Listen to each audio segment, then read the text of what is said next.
नमस्कार दोस्तों, कैसे हो आप? चलिए तो जो हम लोगों ने स्टोरी टेलिंग के माध्यम से लूसेंट को एक नए तरीका से पढ़ना शुरू किया था सीरीज के माध्यम से। उसी के क्रम में 8वें एपिसोड हम आज देखेंगे। इसमें कवर करेंगे कि जब समुद्र के रास्ते से आए व्यापारी और बन गए आकर शासक यहाँ का। इस एपिसोड की प्रस्तावना है मसालों की खोज में साम्राज्य की स्थापना। चलिए शुरू करते हैं। 15वीं सदी का अंत यूरोप के बाजारों में काली मिर्च, दालचीनी, लौंग और इलायची की कीमत सोने से भी ज्यादा थी। ये मसाले भारत और दक्षिण पूर्व एशिया से आते थे, लेकिन इनके रास्ते में अरब व्यापारी बिचौलिए बने हुए थे। हर बिचौलिए के हाथ से गुजरने के बाद ये मसाले यूरोप पहुंचते पहुंचते सोना हो जाते थे। यूरोप के राजाओं और व्यापारियों ने सोचा, क्यों न हम सीधे भारत पहुंचे। इस सवाल का जवाब तलाशने के लिए जहाज समुद्र में उतरे। नाविक अज्ञात समुद्रों में भटके और फिर एक दिन 17 मई 1498 को एक पुर्तगाली नाविक वास्को डिगामा भारत के कालीकट बंदरगाह पर उतरा। वह नहीं जानता था कि उसने सिर्फ एक नया समुद्री मार्ग नहीं खोजा है, उसने भारतीय इतिहास में एक नया अध्याय लिख दिया है। एक ऐसा अध्याय जो अगले 300 सालों तक चलेगा और जिसके अंत में भारत अंग्रेजों का गुलाम बन जाएगा। पुर्तगाली पहले आए, पहले व्यापार किया। वास्को डी गामा का ऐतिहासिक आगमन। जब वास्को डी गामा 17 मई 1498 को कालीकट पहुंचा, तो उसने वहां के हिंदू शासक जमोरिन से मुलाकात की। जमोरिन ने उसे व्यापार की अनुमति दे दी। यह भारत में यूरोपीय व्यापारिक युग की शुरुआत थी। वास्को डी गामा ने मसालों से भरे जहाज वापस पुर्तगाल भेजे। जब पुर्तगाल के राजा ने देखा कि कितना मुनाफा हो रहा है, तो उसने और अभियान भेजे। 1505 में एक महत्वपूर्ण निर्णय हुआ। पुर्तगाल के राजा ने फ्रांसीसी डी अल्मेडा को भारत भेजा। भारत में पहला पुर्तगाली वायसराय यानी गवर्नर नियुक्त किया। 1505 में एक महत्वपूर्ण निर्णय हुआ। पुर्तगाल के राजा ने फ्रांसिस्को डी अल्मेडा को भारत में पहला पुर्तगाली वायसराय यानी कि गवर्नर नियुक्त किया। यह केवल एक प्रशासनिक नियुक्ति नहीं थी, यह एक राजनीतिक घोषणा थी कि पुर्तगालियों ने केवल व्यापार नहीं बल्कि भारत में अपना राजनीतिक प्रभाव स्थापित करने का निर्णय ले लिया था। अल्फांसो डी अल्बुकर्क साम्राज्य का वास्तविक निर्माता। 1509 में जब अल्फांसो डी अल्बुकर्क दूसरा वायसराय बना, तो पुर्तगाली रणनीति पूरी तरह बदल गई। वह केवल व्यापारी नहीं बल्कि एक महत्वाकांक्षी योद्धा और रणनीतिकार था। उसने समझ लिया था कि भारत में सफल होने के लिए समुद्र पर पूर्ण नियंत्रण जरूरी है। उसका सूत्र सरल था, समुद्र पर नियंत्रण बराबर व्यापार पर नियंत्रण बराबर राजनीतिक शक्ति। 1510 में अल्बुकर्क ने एक साहसिक कदम उठाया। उसने बीजापुर के सुल्तान से गोवा छीन लिया और उसे पुर्तगाली भारत की राजधानी घोषित कर दिया। गोवा केवल एक बंदरगाह नहीं था, यह पश्चिमी तट का सबसे रणनीतिक स्थान था जहां से पूरे अरब सागर पर नजर रखी जा सकती थी। अल्बुकर्क ने यहाँ किले बनवाए, चर्च स्थापित किए और गोवा को एक छोटे पुर्तगाल में बदल दिया। इसके बाद अल्बुकर्क ने पश्चिमी तट के अन्य महत्वपूर्ण बंदरगाहों पर भी कब्जा करना शुरू किया। उसने दमन, दीव और कोचीन पर नियंत्रण स्थापित किया। उसकी रणनीति थी हर महत्वपूर्ण व्यापारिक मार्ग को अपने नियंत्रण में लाना। उसने करटाज प्रणाली शुरू की, यानी हर जहाज को पुर्तगालियों से परमिट लेना पड़ता था, वरना उन्हें लूट लिया जाता था। यह समुद्री डकैती का एक संगठित रूप था जिसे कानूनी जामा पहनाया गया था। पुर्तगाली बस्तियां और व्यापार। पुर्तगालियों ने भारत के तटवर्ती इलाकों में कई महत्वपूर्ण बस्तियां स्थापित की। गोवा उनकी राजधानी थी, जो 1510 से 1961 तक यानी पूरे 451 साल तक पुर्तगाली नियंत्रण में रही। यह भारतीय इतिहास की एक विडंबना है कि भारत को आजाद हुए 14 साल बाद भी गोवा पुर्तगालियों के हाथ में था।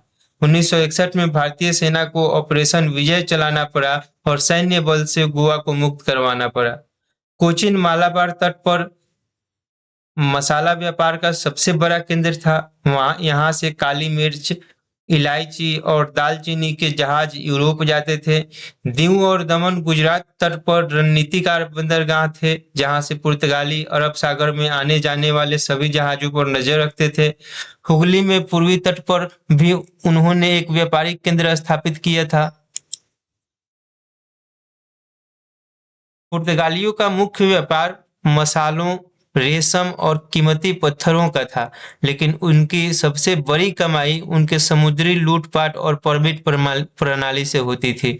हर जहाज को पुर्तगालियों का को हर जहाज को पुर्तगालियों को भारी रकम देनी पड़ती थी, वरना उसके जहाज डुबा दिए जाते थे। पुर्तगालियों का पतन क्यों हार गए? सबसे पहले आने वाले ये पुर्तगाली पहले आए थे, उनके पास मजबूत नौसेना थी, रणनीतिक बंदरगाह थे, फिर भी वे क्यों हार गए? इसके कई कारण थे। सबसे बड़ा कारण था उनकी धार्मिक कट्टरता। पुर्तगालियों ने केवल व्यापार नहीं किया, बल्कि जबरन ईसाई धर्म परिवर्तन करवाने की कोशिश की। उन्होंने गोवा में इक्वी इक्विजिशन यानी धार्मिक न्यायालय स्थापित किया, जहां हिंदुओं और मुसलमानों को प्रताड़ित किया जाता था। इससे स्थानीय लोगों में भारी नाराजगी फैली। दूसरा बड़ा कारण था उनकी सीमित संख्या। पूरे भारत में पुर्तगाली सैनिकों की संख्या मुश्किल से कुछ हजार थी। वे केवल तटवर्ती इलाकों में सीमित रहे, अंदरूनी इलाकों में कभी नहीं घुस सके। तीसरा कारण था डच और अंग्रेजों की चुनौती। 17वीं सदी आते आते डच और अंग्रेजों कंपनियों ने पुर्तगालियों को व्यापार में पीछे छोड़ दिया। पुर्तगाली धीरे धीरे अप्रासंगिक होते गए और केवल गोवा, दमन और दीव उनके पास रह गए। डच यानी जिसको हॉलैंड कहते हैं, व्यापार के असली खिलाड़ी। डच ईस्ट इंडिया कंपनी का जन्म। पुर्तगालियों की सफलता देखकर हॉलैंड यानी नीदरलैंड के व्यापारियों की आंखें खुली। उन्होंने सोचा कि अगर पुर्तगाली इतना मुनाफा कमा सकते हैं तो हम क्यों नहीं। 1602 में डच व्यापारियों ने मिलकर डच ईस्ट इंडिया कंपनी वोक, उसका नाम था व्रेनिग, जो भी हो साला नाम, ऑस्टेन Dutch east Dutch east India company की स्थापना हुई। यह दुनिया की पहली बहुराष्ट्रीय कंपनी थी जिसने शेयर जारी किए और निवेशकों से पैसा इकट्ठा किया। डच व्यापारियों की रणनीति पुर्तगालियों से बिल्कुल अलग थी। वे धर्म प्रचार में बिल्कुल दिलचस्पी नहीं रखते थे। उनका एकमात्र मकसद था मुनाफा। उनका नारा था व्यापार करो, धर्म घर पर छोड़ो। इस व्यवहारिक दृष्टिकोण के कारण स्थानीय लोग उनके साथ व्यापार करने में ज्यादा सहज महसूस करते थे। डच बस्तियां और व्यापारी रणनीति। डचों ने भारत में अपनी पहली बस्ती 1610 में पुलिकट यानी तमिलनाडु में स्थापित की। उन्होंने पूर्वी तट पर सबसे ज्यादा ध्यान दिया क्योंकि वहां पुर्तगालियों का प्रभाव कम था। उन्होंने सूरत में भी एक व्यापारिक केंद्र खोला जो गुजरात के कपड़ा व्यापार का बड़ा केंद्र था। बंगाल में हुगली नदी के किनारे चिंसुरा में उन्होंने अपना मुख्य केंद्र बनाया। यहाँ से वे बंगाल के समृद्ध कपड़ा और रेशम व्यापार में हिस्सा लेते थे। डचों ने पुर्तगालियों को से कोचीन भी छीन लिया और तमिलनाडु में नागपट्टनम पर कब्जा किया। लेकिन डचों का मुख्य केंद्र भारत नहीं बल्कि इंडोनेशिया, विशेषकर जावा और सुमात्रा था। वहां उन्हें मसालों का सीधा स्रोत मिल गया था, इसलिए भारत में उनकी रुचि धीरे धीरे कम होती गई। डच्चों का मुख्य व्यापार मसालों में था, खासकर दालचीनी, लौंग और जायफल। वे भारत से कपड़े और रेशम भी ले जाते थे, लेकिन उनकी असली कमाई इंडोनेशिया के मसाला द्वीपों से होती थी, जहां उन्होंने लगभग एकाधिकार स्थापित कर लिया था। डच्चों का पतन, अंग्रेजों से मुकाबला। डच बहुत कुशल व्यापारी थे, उनकी नौसेना मजबूत थी, लेकिन उन्होंने एक रणनीतिक गलती की। उन्होंने अंग्रेजों को कमजोर समझा। 17वीं सदी के मध्य तक अंग्रेजी ईस्ट इंडिया कंपनी तेजी से मजबूत हो रही थी। डच और अंग्रेजों के बीच कई छोटे मोटे झगड़े हुए, लेकिन निर्णायक मोड़ आया 1759 में बेदरा के युद्ध में। बेदरा जो कि बंगाल में है, वहां अंग्रेजों ने डचों को बुरी तरह हराया। इस हार के बाद डच भारत में राजनीतिक रूप से खत्म हो गए। उन्होंने अपनी बस्तियां बनाए रखी, लेकिन केवल व्यापारिक केंद्रों के रूप में। 1795 में जब नेपोलियन ने हॉलैंड पर कब्जा किया, तो अंग्रेजों ने सभी डच बस्तियां अपने नियंत्रण में ले ली। इस तरह डच भारत से अलग लगभग गायब हो गए। अंग्रेज जो व्यापारी बनकर आए, शासक बन गए। ईस्ट इंडिया कंपनी की स्थापना एक छोटी शुरुआत। 31 दिसंबर 1600 की रात लंदन में कुछ व्यापारी इकट्ठा हुए और उन्होंने एक कंपनी बनाने का निर्णय लिया। कुल 217 व्यापारियों ने मिलकर 72,000 पाउंड की पूंजी इकट्ठा की। यह बहुत बड़ी रकम नहीं थी, लेकिन इन्हें महारानी एलिजाबेथ प्रथम का समर्थन मिला। महारानी ने उन्हें एक शाही चार्टर दिया, जिसने कंपनी को 15 साल के लिए पूर्वी देशों में व्यापार का एकाधिकार दे दिया। यह कंपनी थी ईस्ट इंडिया कंपनी। उस समय किसी ने नहीं सोचा था कि यह छोटी कंपनी एक दिन पूरे भारत को गुलाम बना देगी। शुरुआत में यह केवल एक व्यापारिक उद्यम था, लेकिन अगले 250 सालों में यह दुनिया की सबसे शक्तिशाली कंपनी बन गई, जिसके पास अपनी सेना, अपने सिक्के और अपनी अदालतें थीं। भारत में पहला कदम, सूरत की फैक्ट्री। अंग्रेजों का पहला प्रयास असफल रहा। 1608 में कैप्टन विलियम हॉकिंस मुगल बादशाह जहांगीर के दरबार में पहुंचा। उसका मकसद था अंग्रेजों को व्यापार की अनुमति दिलवाना। जहांगीर उससे प्रभावित हुआ और उसे अनुमति दे दी, लेकिन पुर्तगालियों के दबाव में यह अनुमति जल्द ही वापस ले ली गई। फिर भी अंग्रेजों ने हार नहीं मानी। 1609 में उन्होंने सूरत में पहली अंग्रेजी फैक्ट्री स्थापित की। यह केवल एक गोदाम था जहां माल जमा किया जाता था, लेकिन यह भारत में अंग्रेजी साम्राज्य की नींव की पहली ईंट थी। सूरत उस समय मुगल साम्राज्य का सबसे बड़ा व्यापारिक बंदरगाह था, जहां से हज यात्रियों के जहाज मक्का जाते थे और व्यापारिक जहाज अरब, अफ्रीका और यूरोप जाते थे। सर थॉमस रो, ये कूटनीति का मास्टर इसे कहा जाता है। 1615 में एक और महत्वपूर्ण घटना हुई। इंग्लैंड के राजा जेम्स प्रथम ने सर थॉमस रो को अपना राजदूत बनाकर जहांगीर के दरबार में भेजा। थॉमस रो एक कुशल कूटनीतिज्ञ था। उसने जहांगीर को महंगे तोहफे दिए, उसकी खुशामद की और धीरे धीरे उसका विश्वास जीत लिया। जहांगीर ने थॉमस रो को एक शाही फरमान दिया, जिसने अंग्रेजों को सूरत, अहमदाबाद और अन्य मुगल बंदरगाहों पर फैक्ट्रियां खोलने की अनुमति दे दी। यह एक बड़ी कूटनीतिक जीत थी। थॉमस रो ने अपने पत्रों में लिखा था कि भारत को जीतने की कोशिश मत करो, बल्कि व्यापार करो और मुनाफा कमाओ। लेकिन इतिहास ने दिखाया कि अंग्रेजों ने उसकी सलाह नहीं मानी। 3 प्रेसिडेंसी, साम्राज्य का विस्तार। धीरे धीरे अंग्रेजों ने भारत के विभिन्न हिस्सों में अपनी बस्तियां स्थापित की। 1639 में उन्होंने मद्रास, जो कि अब चेन्नई में, फोर्ट सेंट जॉर्ज बनाया।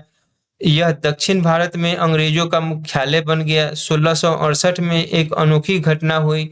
इंग्लैंड के राजा चार्ल्स द्वितीय की शादी पुर्तगाल की राजकुमारी कैथरीन से हुई। दहेज में बॉम्बे, जो कि अब मुंबई है, मिला। राजा ने इसे ईस्ट इंडिया कंपनी को किराए पर दे दिया। सालाना किराया केवल 10 पाउंड। आज मुंबई भारत की आर्थिक राजधानी है। 1690 में जॉब चारनॉक नाम के एक अंग्रेज अधिकारी ने हुगली नदी के किनारे 3 गांव खरीदे, सूतानुटी, गोविंदपुर और कोलिकाता। इन 3 गांवों से बना कलकत्ता, जो कि अब कोलकाता कहलाता है।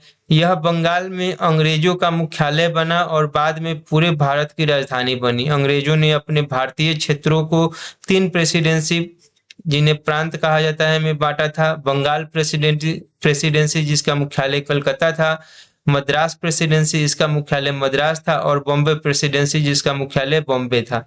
हर प्रेसिडेंसी का अपना गवर्नर होता था, लेकिन सबसे शक्तिशाली था बंगाल का गवर्नर, जो बाद में गवर्नर जनरल बन गया।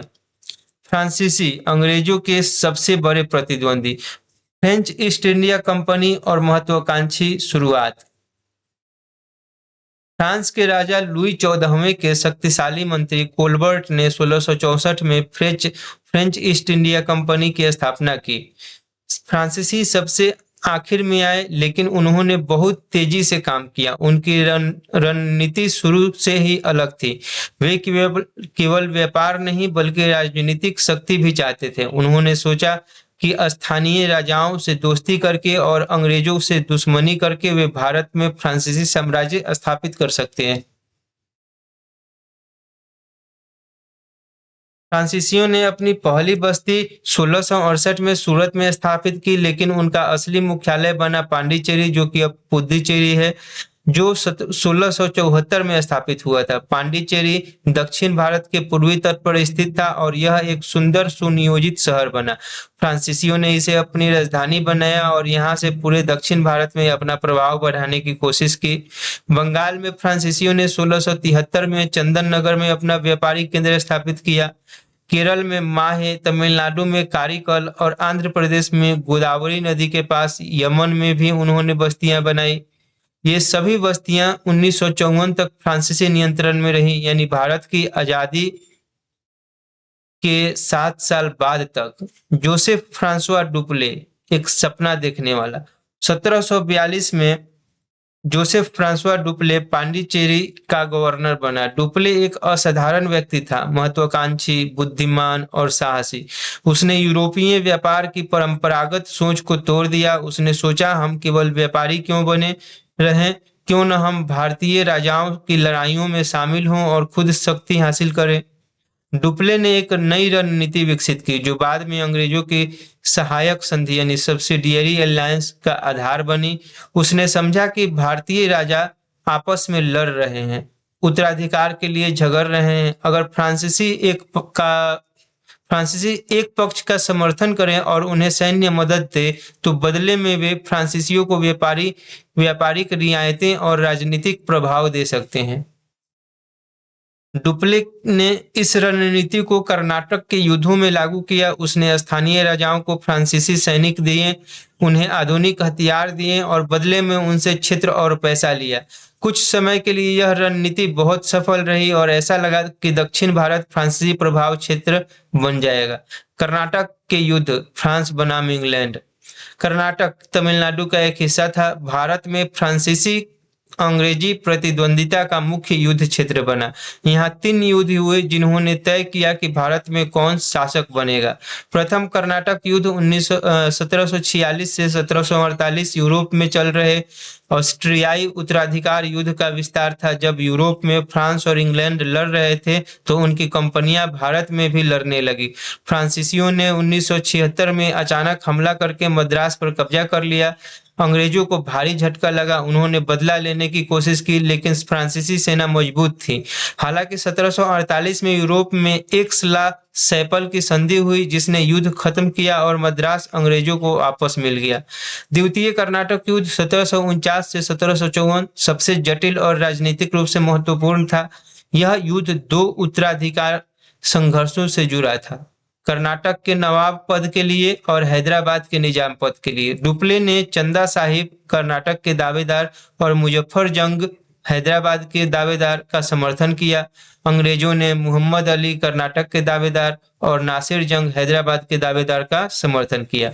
शुरुआत में फ्रांसीसी जीत रहे थे।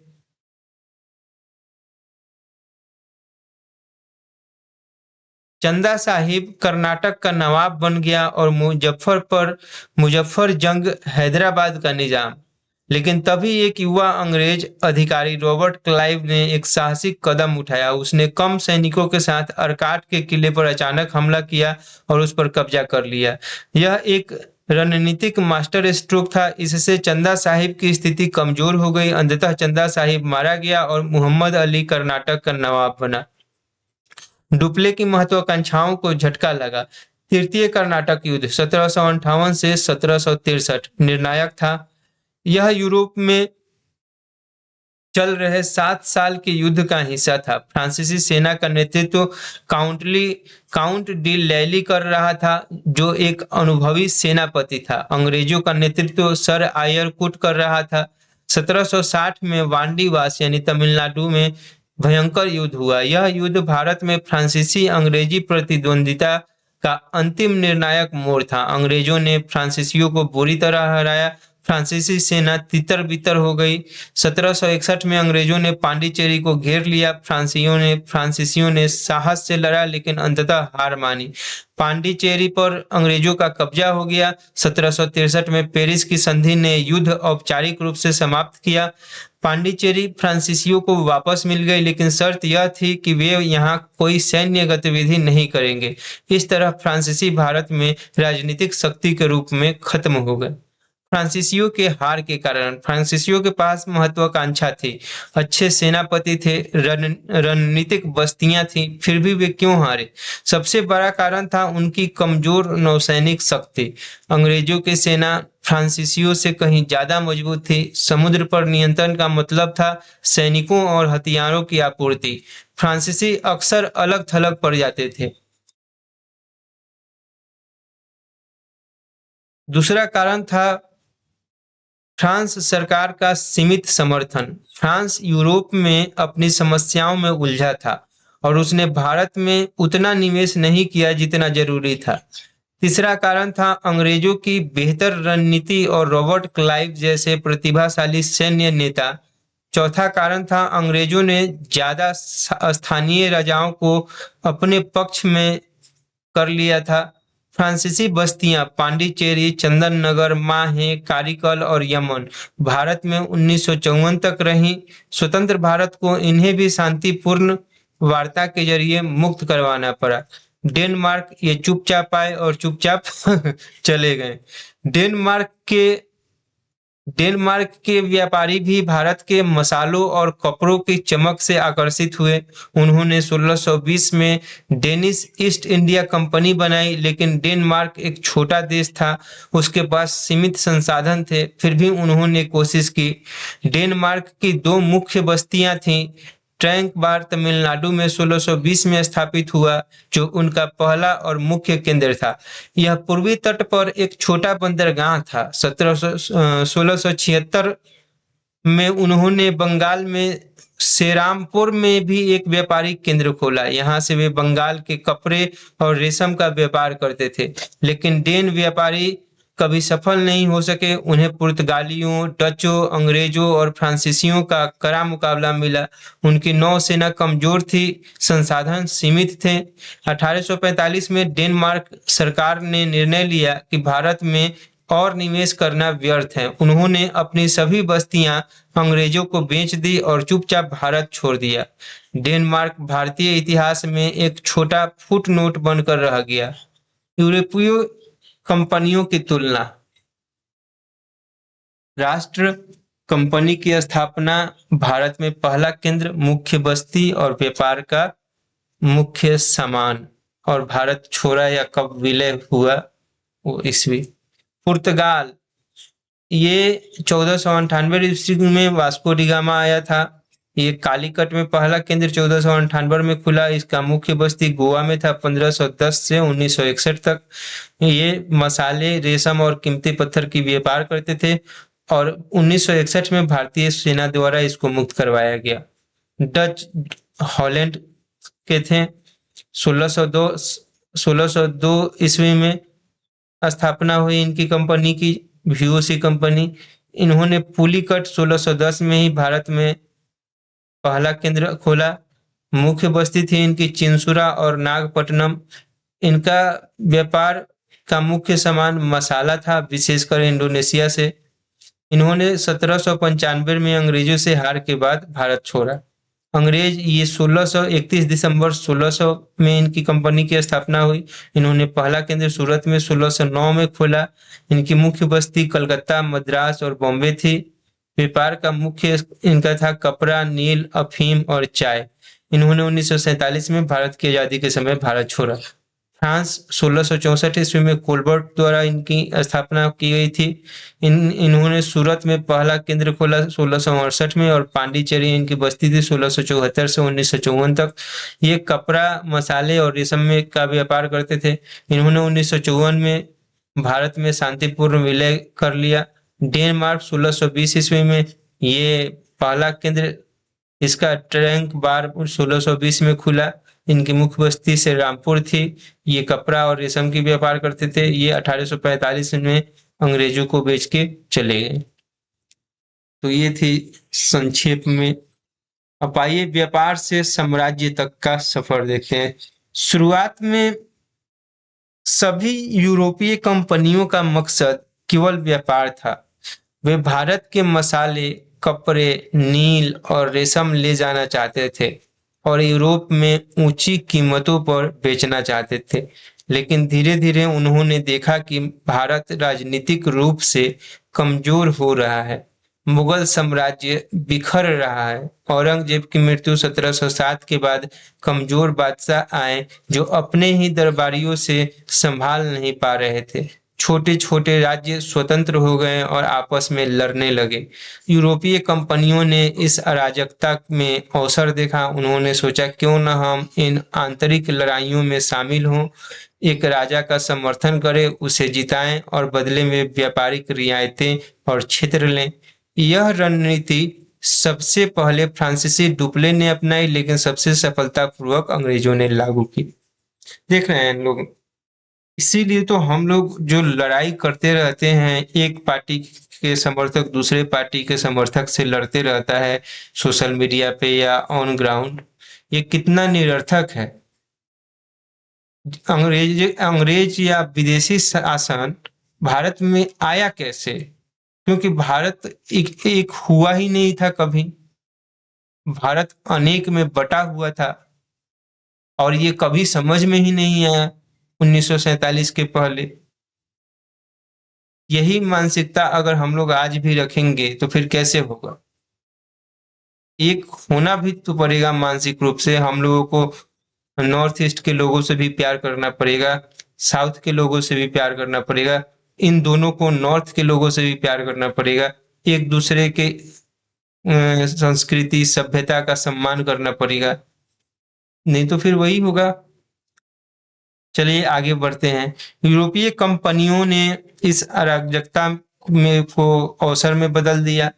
अंग्रेजों ने फूट डालो और राज करो की नीति को कला के स्तर तक पहुंचा दिया। वे एक राजा को दूसरे के खिलाफ लड़ाते, दोनों पक्षों को हथियार बेचते, फिर जीतने वाले से संधि करते और धीरे धीरे उसकी शक्ति हड़पते। वे स्थानीय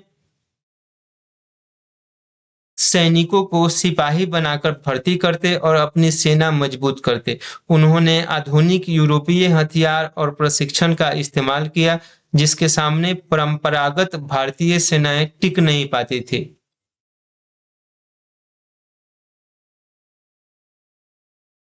परीक्षा के लिए आइए महत्वपूर्ण कुछ तथ्य देख लें। वास्को डी गामा का भारत आगमन 17 मई 1498 ईस्वी को कालीकट।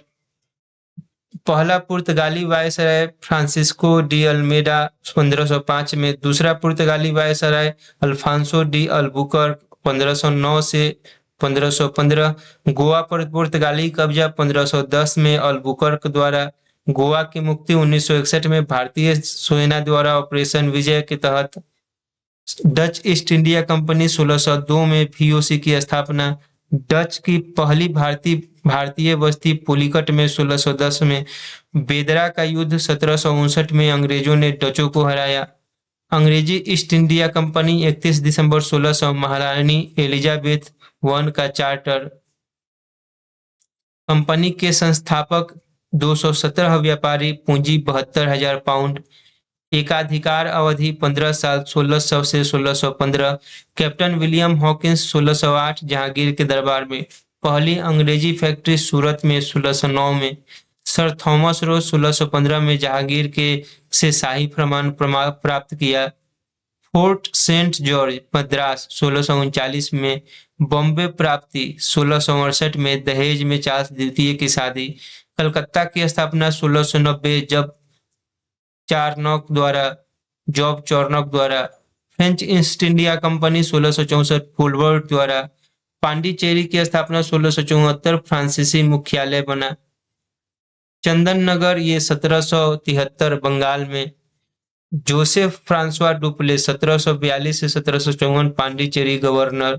प्रथम कर्नाटक युद्ध 1746 से 1748, द्वितीय कर्नाटक युद्ध 1749 से 1754, तृतीय कर्नाटक युद्ध 1758 से 1763, वांडीवास का युद्ध 1760 अंग्रेजों की निर्णायक जीत, पेरिस की संधि 1763 कर्नाटक युद्ध समाप्ति, पांडिचेरी का भारत में विलय 1954, Danish company 1620, Tranquebar 1620 Tamil Nadu, Serampore 1676 Bengal, Denmark का प्रस्थान 1845, बस्तियां अंग्रेजों को बेचकर।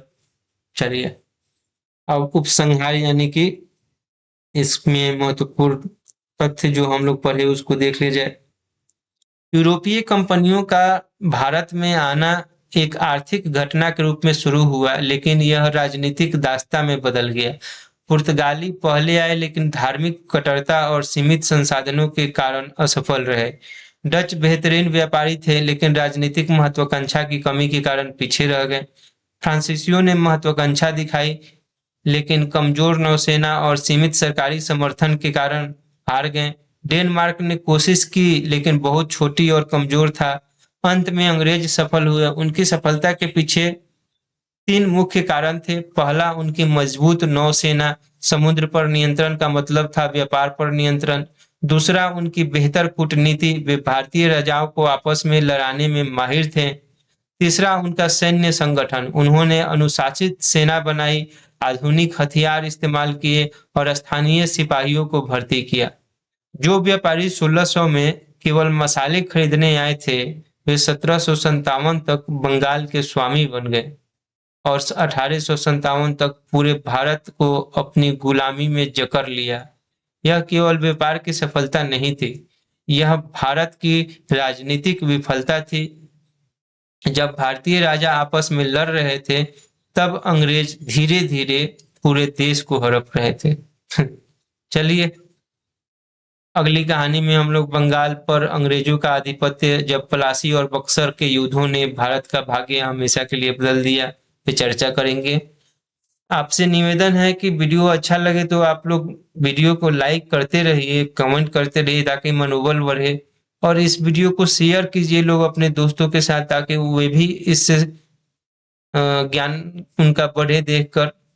ये लूसेंट इससे बढ़िया तरीका से आप कहीं नहीं पढ़ सकते हैं, और ये बात तथ्य है कि लूसेंट आज भी रेलिवेंस रखता है अपना हर कॉम्पिटिटिव एग्जाम में, क्योंकि उसमें इतना फैक्ट्स है कि उससे अलावा और क्या ही कोई पूछेगा। लेकिन केवल लूसेंट के किताब को हाथ में रख के या दो दोस्त मिल के रट नहीं सकते हैं, उसको कहानियों के माध्यम से सुन के लिख कर ही आप उसको याद कर सकते हैं।